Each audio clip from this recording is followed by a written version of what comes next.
প্রিয় শিক্ষার্থীবৃন্দ, আশা করি সকলেই কুশলে আছো। আজকে আমি আরেকটি নতুন টিউটোরিয়ালে তোমাদের সামনে উপস্থিত হয়েছি। আজকেও আমি স্টার ডেল্টা কনভার্সনের আরেকটি লেকচার নিয়ে আলোচনা করব। আজকের আলোচ্য বিষয় হচ্ছে সিকে আলেকজান্ডারের 2.57 নাম্বার প্রবলেমটা সমাধান করে দেওয়ার চেষ্টা করছি। প্রবলেমটা এরকম, এখানে বলছে সমতুল্য সার্কিট, সমতুল্য রেজিস্ট্যান্স এবং মোট কারেন্ট নির্ণয় করতে বলছে। তাহলে আমরা সমাধানের দিকে অগ্রসর হই। সমাধানে আমাদের এই সার্কিটটা এখানে দেখো, এই দুইটা আছে হচ্ছে সিরিজে এবং এই দুইটা আছে হচ্ছে সিরিজে। তাহলে দুইটাকে সিরিজে একটা করে আমরা নতুন সার্কিট অঙ্কন করি। তাহলে আমাদের নতুন সার্কিটে হবে হচ্ছে এরকম, যে এটা হচ্ছে 2 আর 1 3, এটা 3 হয়েছে সিরিজে যেহেতু যোগ, এবং 5 এবং 3 যোগ করে 8, এটাকে আমরা রিপ্লেস করলাম। এখন আমরা এখানে দেখো, আমার ডেল্টাতে মনে হয় উপরে একটা ডেল্টা আছে, নিচে একটা ডেল্টা আছে। দেখে যদিও চতুর্ভুজের মতো মনে হচ্ছে, কিন্তু আমরা যদি এই দুই উপরের এই দুই মাথাটাকে এক জায়গা করে দেই এবং নিচের এই দুইটা মাথাকে এক জায়গা মনে করি, তাহলে দেখো ডেল্টা হয়ে যাবে। আর ডেল্টাতে এখন আমরা রূপান্তর করি। তাহলে এখানে রূপান্তর করলাম। আমি ভিতরে ডেমো আকারে অঙ্কন করেছি, জায়গা অল্পতার জন্য রেজিস্ট্যান্সের সিম্বল দিতে পারিনি, জাস্ট অবস্থানটা কেমন হবে সেটা তোমাদেরকে বোঝানোর চেষ্টা করেছি।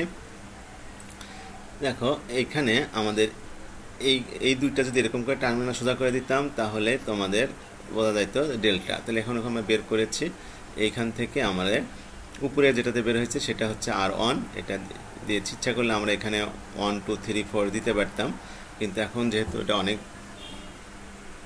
আগে করিয়ে ফেলেছি অনেকগুলো, সেই জন্য আর এখানে দেইনি। তোমরা এক্সপার্ট হয়ে গেছো আশা করছি। এই টার্মিনালগুলোর নাম্বার দিলে হয় কি, সংযোগে নির্ভুল হওয়ার সম্ভাবনা থাকে, না দিলে কোনো সমস্যা নেই। তাহলে এটা হয়ে গেল, এবং নিচেও তাই, নিচেও এটা আমাদের ডেল্টাতে স্টারে রূপান্তর করলাম। রূপান্তর করার পরে আমরা এখন মান নির্ণয় করব। উপরে R1 এবং R2 এর মান নির্ণয় করছি। এখন দেখো এই উপরে এইটা থেকে R1, এটা হলো R1, তাহলে এখান থেকে 3 এবং গুণন 6, আর নিচে 3টা যোগ করে ভাগ, তাই করেছি। নিচেরটা R2 হচ্ছে এটাতে, এটা 3 আর 12, 3 আর 12 গুণ, নিচেতে সেম। আর এটাতে হচ্ছে 12 আর 6 গুণ করে নিচে 3টা দিয়ে যোগ করে দিয়ে ভাগ করে ফলাফল হয়েছে এইটা। এখন আমরা নিচেরটাই বের করব।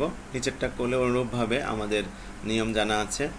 এই যে এইটা হচ্ছে আর এ 4 এবং 8 গুণ, তাহলে এই যে 4 এবং 8 গুণ, আর নিচে হচ্ছে আমরা জানি যে 3টা মিলে ডেল্টা হয়েছে, সেই 3টা যোগ করে উপরটার সঙ্গে ভাগ করে এই ফলাফল হয়েছে। আবার দেখো আর বি হলো এই টার্মিনাল থেকে বের হয়েছে, অর্থাৎ এই টার্মিনাল। তাহলে এখান থেকে হচ্ছে আমাদের 4 এবং 10 গুণ করে এই 3টা দিয়েই ভাগ, সবগুলোতেই একই। এই দেখ আমরা করলাম 4 এবং 10 গুণন দিয়ে ভাগ করে এটা আসছে। অনুরূপভাবে আমাদের আরসি হচ্ছে 10 এবং 8 গুণ করে নিচে 3টা দিয়ে ভাগ করে এটা বের হচ্ছে। এখন আমরা এরকম একটা সার্কিট অঙ্কন করি। সার্কিট অঙ্কন করলে আমাদের এইটা আসছে। আমরা এই সার্কিটটা না করে সরাসরি এই সার্কিট এইখান থেকে এই অঙ্কটা সার্কিট অঙ্কন করেও করতে পারবো।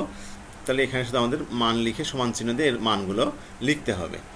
আমি তোমাদের বোঝার সুবিধার জন্য সার্কিট সংখ্যা বৃদ্ধি করেছি। তো আমরা এই সার্কিটটা অঙ্কন না করে সরাসরি এটাও অঙ্কন করতে পারবে। এটা অঙ্কন করে এখানে নাম R1 R2 R3 দেওয়ার পরে সমান সমান মান বের করে দেওয়ার পরে এই মানগুলো লিখে দিবা। এখন দেখো আমাদের সংযোগের কি আছে, যে সার্কিটটা হলো সেটার মধ্যে দেখো এখন এই যে এই 3টা আছে কি সিরিজে, এই 3টা আছে সিরিজে। এই 3টাকে সিরিজ সার্কিটের নিয়মে যোগ করে আমরা একটা অঙ্কন করি। হ্যাঁ, অঙ্কন করলাম। অঙ্কন করার পরে মান বের করলাম। মান বের করলে আমাদের যেটা আসছে সেটা হচ্ছে, একটাতে আসছে হচ্ছে 13.25, একটাতে হচ্ছে 5.16। এখন এই দুটো আছে প্যারালাল, আর এই দুটো এইটা আর এইটা আছে সিরিজে।